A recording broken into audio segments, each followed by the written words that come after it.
had a lot of pain all over my body. Waking up was disastrous. A month later or 2 months later, I took my first course, and I was like, whoa! The symptoms of my fibromyalgia just kind of like disappeared for a weekend. I was born quite near you. I was held up by a gun, Really? Attempted armed robbery before. What's up, everybody, and welcome back to the channel. My name is Kayla Cosmos, and today I am here with a special guest. You're my guest, actually. You're right. Actually, if you've been watching any of my Xiaoliuqiu videos, this is Ray, one of the owners of the space that I have been staying at and taking care of. Do you think I did a good job? It's hasn't been burnt down yet, so it's all good. Absolutely. It's all clean. It's a great point. Yeah. I thought it'd be a nice time to have you on the channel. You've been featured before when we're doing freediving things, and you were the reason that I've been to Xiaoliuqiu so many times. How many times now? I think this is my 7th time. Yeah, you're not the only one. Every time when people come to Xiaoliuqiu, I'm like, I know this is not gonna be your last time. Yeah. It's like multiple people come here, like multiple times, not like twice, 3, but like you 7. Yeah, but it's just such an easy getaway from anywhere in Taiwan. So there's many ways that I thought this interview could go. One perfect video we could make is us just talking about the States, but I just published a video like that. And that's how I found you, actually. Yeah, that's true. It's that's I saw your video about, was it 3 years ago? 2021. Wow, almost 3 years ago. 3 years ago. I think it was in the middle of the pandemic lockdown here in the summer. You know, some of the stuff you said about the US resonated with me, and then I reached out. I was like, because I was also looking for somebody to do what a course looks like with me, like an influencer, content creator. And I was hoping your last name was Cosmos, and sorely disappointed that it was something totally normal. Literally, if you can, whatever most English last name you're thinking of right now is probably my last name. And here we are, 3 years later. I have gone 2 levels now as a freediver. Yep. Since our first class was wave 1, and we've done wave 2 since, and hopefully wave 3 someday. So Ray, I feel like I know you quite well. I know your story, but I don't know your story. Even when I'm talking to friends, sometimes I'm like, oh yeah, Ray's from the US. I know you've lived in Asia, I know you spent time in Hong Kong.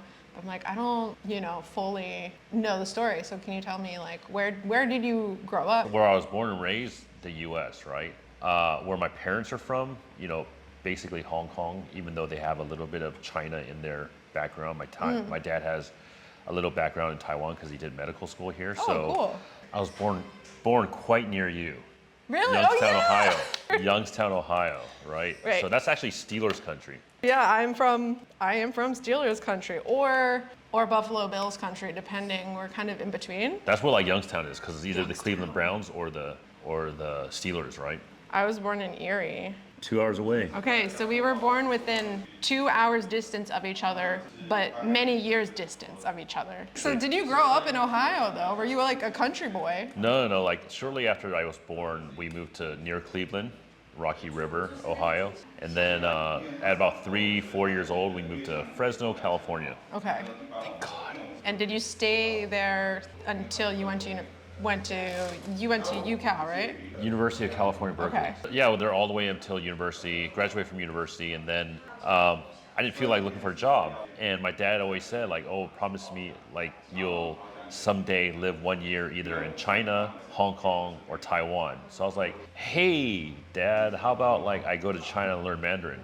And so I went there, Shanghai, for a year to learn Mandarin. After university, after I graduated. Yeah, I did 1 year there, learned some Mandarin, then moved to Hong Kong, looked for a job, found a job, worked for it for about 1.5 years, 2 years, and then they sent me, did well, I guess, and then moved to Taiwan. Yeah, they sent me to Taiwan, Taipei, and I thought, I'll just check it out for 1 year or 2. Ended up being 7 years. had you ever been to Taiwan?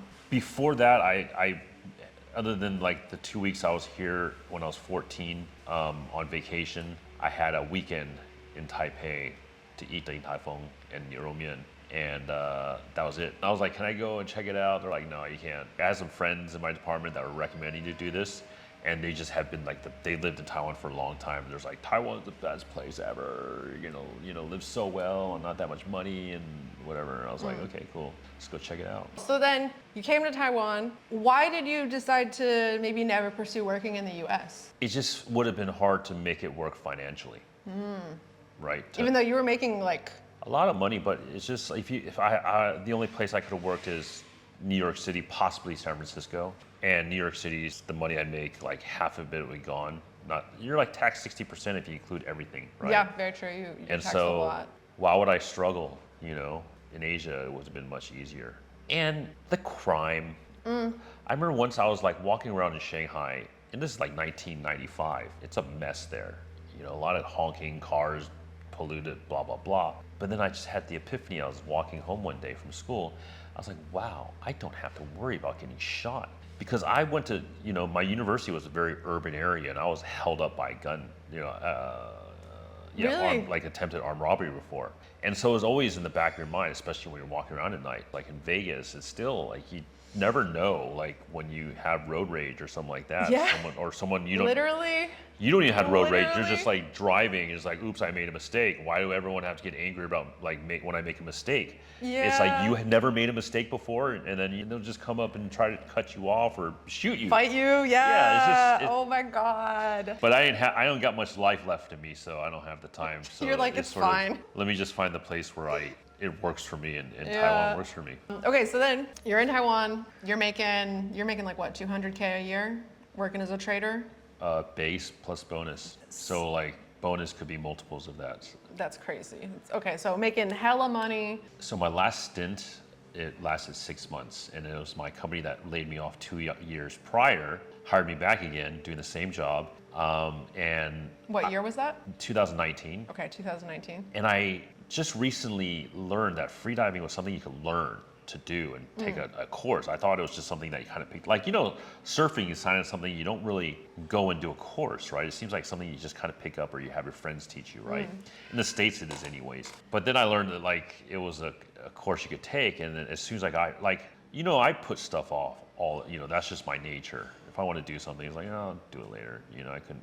And at this time I was managing sort of this health issue that I have, was called fibromyalgia. And, you know, it was just a lot of, or chronic fatigue. I was just really tired all the time, had a lot of pain all over my body. Waking up was disastrous. And how long were you dealing with that for? About 3-4 years. And so like Okay. putting it off was something I was more inclined to do, especially with that condition. But something in me was like, you gotta go do this. And so as soon as I got back to Taiwan and settled in, I was just like, immediately looked for a course. So were you working at the same time?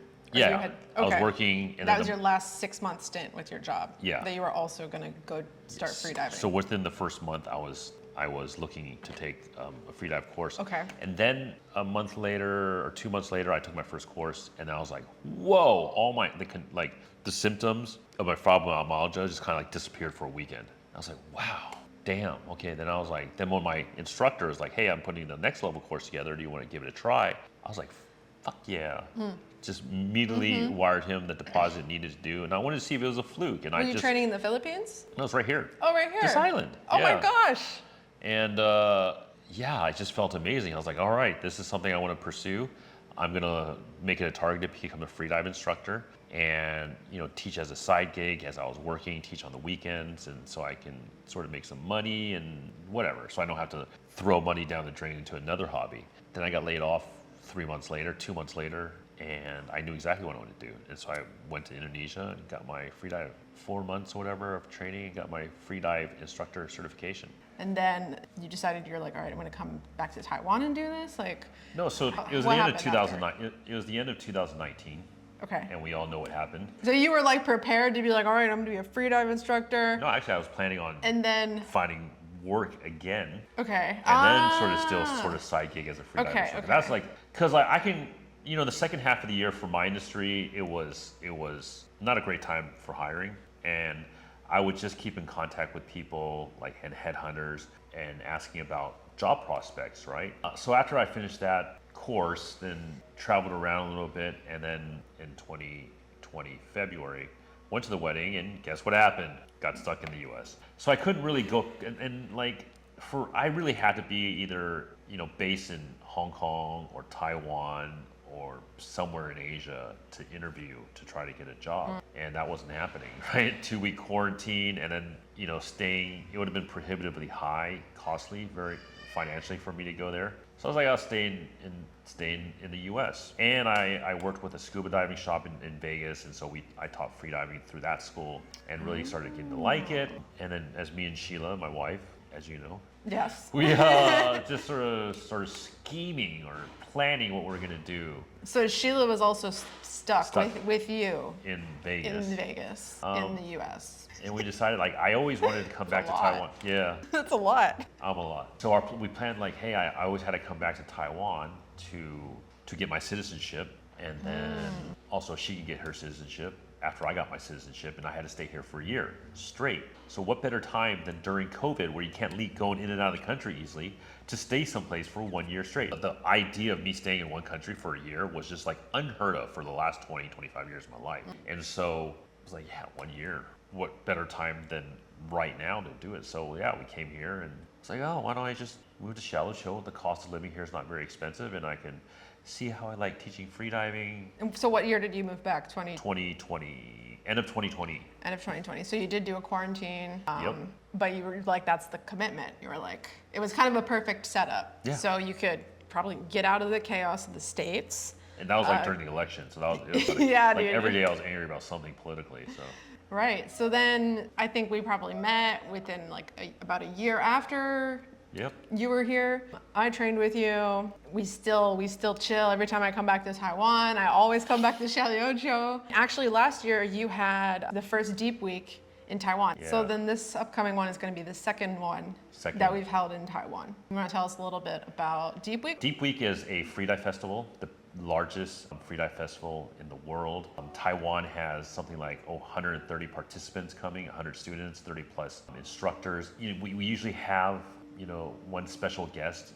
Adam coming alone is great, because not only is he like super famous in freediving and he does great YouTube videos, but he's also brings like that great energy and is just laughing all the time. But always bringing like a special guest, which is usually like one of the top freediving competitors in the world. Last year we brought like Alexei Molchanov, which is the greatest freediver ever to live, and we get to learn from them in the afternoon. So we dive in the morning, learn through workshops in the afternoon. You have yoga at early in the morning if you want, optional. Everything's optional for Deep Week. You can do whatever you want, right? Yeah. But if you want to get your money's worth, you want to do as much as you can. Obviously, if you're already an experienced freediver, you're going to get a lot from Deep Week, right? If you're a total beginner, it's actually best that you learn. It's more profitable for me to like teach a course, a 4-day course to you, than to recommend you to go to Deep Week. But I think for beginners, it's the best way to learn freediving, because in reality, a 3 to 4 day course, beginner course, is too short. Now, a lot of people will pass a 3-day not a lot, but it's less than scuba, but it's not nowhere near 90%. But you get more closer to 90 to 100% when you're learning. You have a week, because there are some issues that may come up. Some people just can't equalize. Everyone can equalize. Some just need a little bit more time, right? And so coming to a Deep Week and having the 7 days of diving almost guarantees that you're going to pass a Deep Week. If you take what the market price in Taiwan is for a course and double it, that's how much basically Deep Week costs. And you are kind of getting double and a lot more. Yeah, you're getting a huge experience. Like you're surrounded by other freedivers as well. Like you probably get introduced, because you get introduced to the community. You might even be more likely to keep wanting to do it if you do a course, but then like you don't actually really have that community. Yeah, so getting to know people, then you're like, oh, I know somebody in the Philippines, I know somebody in Mexico, or just I met more people in Taiwan that now I can plan to meet up with. Exactly. I didn't have anyone to chat about it with, right? But if you go to a Deep Week, all of a sudden you'll have like dozens of new friends. You connect with them on Instagram or Facebook, and then it's just, and so like a lot of these students, they'll plan, like they vibe well with each other, and they plan on which Deep Week to go to next, right? And so it's a bit like the Grateful Dead. You know how they have the deadheads just like traveling around. Just follow the Deep Weeks. Yeah, try to follow the Deep Weeks around the world. Like, all right, Ray. Well, I'm tired of talking to you. it is, I understand. But this is great information. I really needed a refresher that we were born within only 2 hours of each other. But yeah, it's been so great to have you on. It's been so great to have you and Sheila as my friends here in Taiwan. If you want to learn more about freediving here in Taiwan with Ray, or also Sheila teaches massage classes. So if you're interested in learning massage or getting a massage, then check out the information in the description. Thank Thai you certification courses. Yes, so And if you're interested in doing yoga, if you come to Xiaoliuqiu and you want to do some yoga, I think me and Sheila, who are both now certified yoga teachers, will be holding regular sort of yoga things. It'll be free, donation based, but yeah, we just want to bring yoga to everyone. let's do some yoga, you guys. Okay, come on. All right, Ray. Well, thanks for visiting my I channol. feel like we should hug now or something. Yeah, I know. I feel like we should hug. Sheila, do you want to get on this hug? Sheila's like, what is going on? You're just gonna come hug us. Oh, your butt's in this thing. Yeah, move your butt. There we go. All right. Bye. Cut. Did you say goodbye? Bye-bye. Peace out. I don't even know what I'm doing with my hands.